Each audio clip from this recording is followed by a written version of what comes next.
And if all you did was get really good at 2 of these things every year, in 5 years, you would have a skill set that can create you a $400,000 to $700,000 per year income with a team in place that runs your business, which is a dream come true and a foundation that you get to keep for the rest of your life. In this video, we're gonna reverse engineer how my business partner Hunter went from 0 to $5 million a year in business with $1 million a year in profit. Now he did it in 6 years. And it turns out he only had to learn about 10 skills and get really good at those 10 skills over the last 6 years to make that happen. Now that he has those 10 skills, he's not stopping at $5 million a year. He now has the skills to grow his business to $10 million a year, and he will. I think that business can be really confusing and complicated sometimes, and this framework has really helped us simplify how we grow our companies, how we train our partners, and how we help a lot of other people grow their businesses faster. And this is not intended to be overwhelming or feel like a lot, because remember, you have literally years to learn this stuff so that you can build a multi-million-dollar company that can give you the kind of lifestyle that you dream of. By the way, if you don't know me, I'm Eric Barstow. I'm the CEO of Painting Business Pro, where we coach painting contractors to build multi-million-dollar painting companies. And I'm the CEO of National Painting Group, where we're building a portfolio of painting companies across the country, where we acquire and partner with painting contractors who want to build their business to $10 million a year and do it faster with us. So let's jump right in. So first, let me just break down what Hunter's $5 million business looks like. So he has 3 sales reps, 2 office managers, 4 project managers, and a handful of amazing subcontractors that we have long-term established relationships with. That team of people for him generates 65 leads a week, does 35 estimates a week. They sell about 17 jobs per week, about $119,000 in sales per week on average, and they produce $119,000 of those jobs every single week. The marketing department or the business owner generates the leads through marketing. Our office managers turn those leads into estimates. Our sales reps or estimators turn those estimates into sold jobs, and our project managers handle everything from the job being sold to the completion of the project in coordination with the subcontractors. And if we break down what the financials look like, we have 45% of our total business being paid to labor and materials, which is our subcontractors, which is why you need to charge good, healthy prices, because we need to pay our subcontractors and our crews well, but we also need to have enough margin to make a good bottom line and pay our people well. Our sales, production, and office teams get paid about 15% of the total. When it's all said and done, we spend about 10% on marketing and 7% on other overhead, leaving us around a 23% net profit margin. So how do you go from 0 to $5 million a year? How do you go from having no team members to a team of 9? And how do you build this business from the very beginning? So the best way to think about how to build this business is in 2 phases. And let's start with phase 1, which is building the foundation of your business. And there are 6 main skills that need to be learned when building the foundation. And the first one is the most important one because it creates the real core of the whole foundation of the business, which is business planning and your personal schedule. So for Hunter, what this looks like is he had to learn how to run his business by the numbers. So at any moment in time right now, you can ask him about his business and he can tell you the numbers. We can tell you about the sales numbers, how many leads, estimates, jobs booked, dollars sold per week, every week throughout the year. What was the target? What was the actual number? How are we doing year to date on all of those numbers? He could tell you the same numbers for all of his production numbers. He could pull up and tell you the same numbers for profitability. He could tell you about all the numbers for his financial planning. So when you've really mastered the skill for business planning, you have targets and projections for every metric in your business, and then you're measuring those targets and projections every week in your business so that you can make informed decisions about your business. This is really how we run our business by the numbers. And that's the first skill that you need to get good at, including how do you make a projection for the upcoming year that is accurate? Because we're all just predicting the future when we're making a business plan. You want your predictions to become more and more accurate and doable so that you can hit or exceed your targets, so that you hit or exceed your bottom line. Hunter also had to get really good at managing his schedule so that he is in total control of his time and schedule. The results that we produce are a function of the action we take. And if we are not in total control over the action we take, we are not in total control of the results we produce. Many people don't ever get this skill down and basically run their business reacting to their business and never really controlling, hey, this is the most important thing I need to be working on next. The second skill that we've got to learn in the foundation of the business is marketing. And this is going to be like marketing 101, because you don't need to become a master marketer in phase one. You're going to have to get better at marketing later, which we'll come back to. But at the very beginning in phase one, you have to get good enough at marketing to consistently generate 8 estimates a week at under a 10% cost of marketing. That means for every $1,000 you spend, you generate at least $10,000 in sales. And you need to be able to do that with at least 8 estimates every single week. All right, number 3 in the foundation is estimating. All right, so look, I'll let you in on a little secret about estimating. This is hardly a skill. It's more like this is a system to implement. Hunter learned the skill of estimating in like less than a month because we just put an estimating system in place, and then he understands the skill, which is just understanding a couple key things about pricing. The purpose of pricing is to come up with a price that both allows you to recruit great painters or subcontractors because you can pay good market labor rates, and then also gives you enough margin to be able to grow your business to have healthy profit margins. And he understands those two things, and he has a system. Check that box for that skill. That one is an easy one and done. This brings us to the 4th skill in the foundation of a business, which is sales. There's no way around getting good at sales. You have to get good at turning potential clients into paying clients. And I recommend to people that you should be able to sell 40% of your estimates, at least, not including referrals, because those are slam dunks. And you need to be able to sell those clients at the proper prices with the proper profit margins in this first phase of building the foundation. You need to get at least good enough at sales because you're going to need to train your team later. There's no shortcuts to building a team. You have to be able and willing to train them, and you can only train people up to at least the level you're at. So the better you get at sales, the better you will be able to train others at sales, and this makes a huge impact on your business. So Hunter, when he goes and does estimates, is closing 70 to 80% of the estimates he does, which is why he's able to train his team to close 50% of the estimates they do, and they're getting better and better. So sales is something that takes some time to learn, takes a lot more time than estimating, but it's one that pays off in huge ways because of how much more profitable it makes your company, how much more every lead and estimate is worth, how much every customer is worth, and how much more productive your team is when they're good at sales. Which brings us to the 5th skill that you gotta get good at, which is production.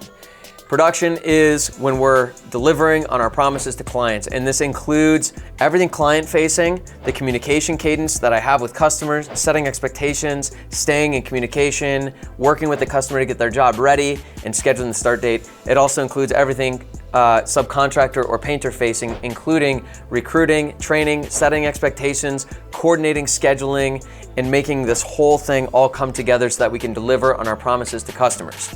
So there's 2 really important points to mastering the skill of production. The first is I have to be efficient at production because ultimately I'm going to train other people to do this job. And if you're constantly bringing on people that have to work 60 or 70 hours a week, they burn out, they quit, and you constantly have to keep replacing people. You need to learn how to produce a high volume of work without overworking yourself so that you can teach others to do that. You also need to learn how to produce a high volume of work while delivering an exceptional customer experience, getting a high percentage of customers to leave reviews and 5-star reviews, and generating referrals from that work. I need to learn that skill, you need to learn that skill, and Hunter had to learn that skill so that when he moved into hiring and training other people, he's able to train his project managers to produce a high volume of work with a very high quality of work, because that's how we can pay people good money and find great people who can do those 2 things for him and for his business. All right, and then the 6th skill is also not quite a skill. It's more like a system you need to put in place. We just call it admin and tech stack. Another thing we could call this is your CRM. So there are 2 main parts to this skill or system. The first is the CRM itself. So your CRM is just the system you use to keep track of all of your customers' information from the moment they become a lead to an estimate to a book job and a client, and then the whole production process, and then even tracking profitability, payments collected and stuff on the back end. So that's a CRM. You could use anything from spreadsheets to software programs, and there's a number of options available out there to set up this CRM. The second part of admin tech stack is we need to have a system or a cadence by which we are updating our CRM, our business plan, and our financials so that at all times, our data and customer information and our numbers are organized in a way that creates accountability within the business. We need this in place for the foundation of the business before we can scale. And this is something that obviously Hunter and us, we had in place with all of our existing companies already. So once that's there, now we have accountability and full visibility into our business, whether it's $1 million company, a $5 million company, a $10 million company, or a $50 million company. We have accountability for every single client, every single touch point, every single number for paying payroll, for paying bonuses, and for tracking all of our data throughout the customer lifecycle. So for Hunter, this was already in place because it's a partner of ours, and we already have all of this in place for everybody that we partner with. So for him, this part was pretty easy. And for you, this is what software am I gonna use? What system am I gonna use? How am I gonna actually set this thing up? And how am I gonna make sure that it's updated on a consistent cadence? So now let's summarize phase one. So we've got business planning and schedule, marketing, estimating, sales, project management, and your tech stack. So just mastering those 4 skills and those 2 systems in phase one gets you way further than most people in this entire business. And it sets you up with the foundation in phase one to be able to move into phase 2 and do it successfully. So if you haven't figured it out yet, phase 2 of building this business is building a team and growing and scaling marketing. All right, so there's 4 main skills that we've got to get good at in this part of the business. The first one is recruiting. Recruiting is essentially about getting the right people on your team. It's a really tough skill to learn. There's basically 7 steps that you got to get good at. You got to get good at writing a good job post, making a great offer to attract great candidates. And a big part of that is you actually do have a great offer for employment. And how you have a great offer for employment is you have built a really strong foundation so that you know how to get great results, so that you can teach someone to get great results, so you can compensate them well.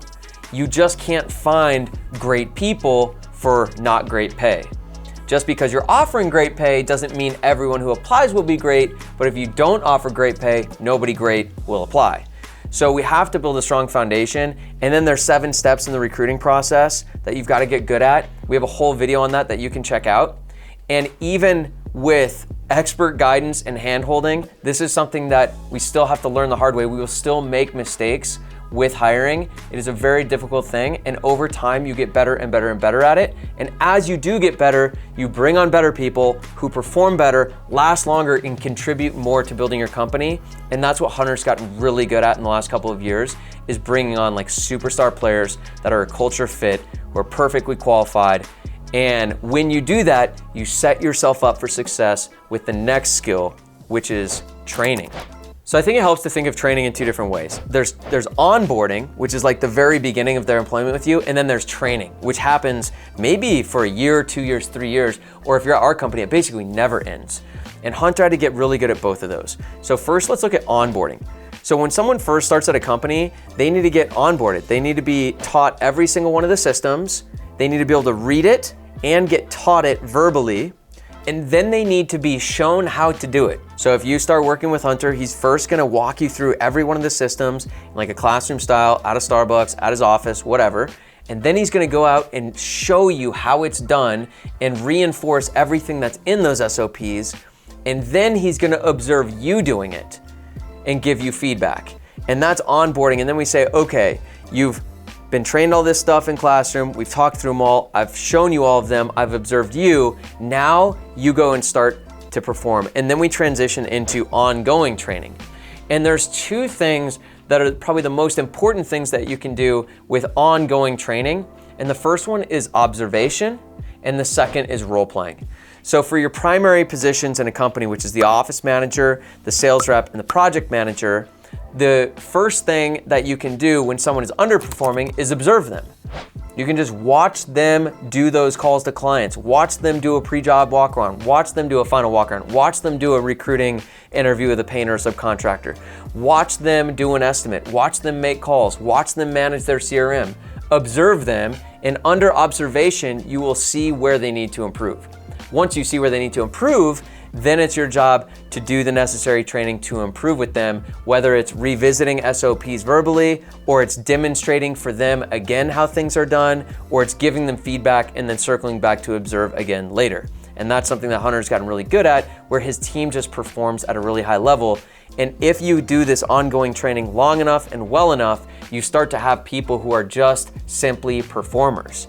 And you know you've done your job well when people just produce great results that are similar to the results you produce.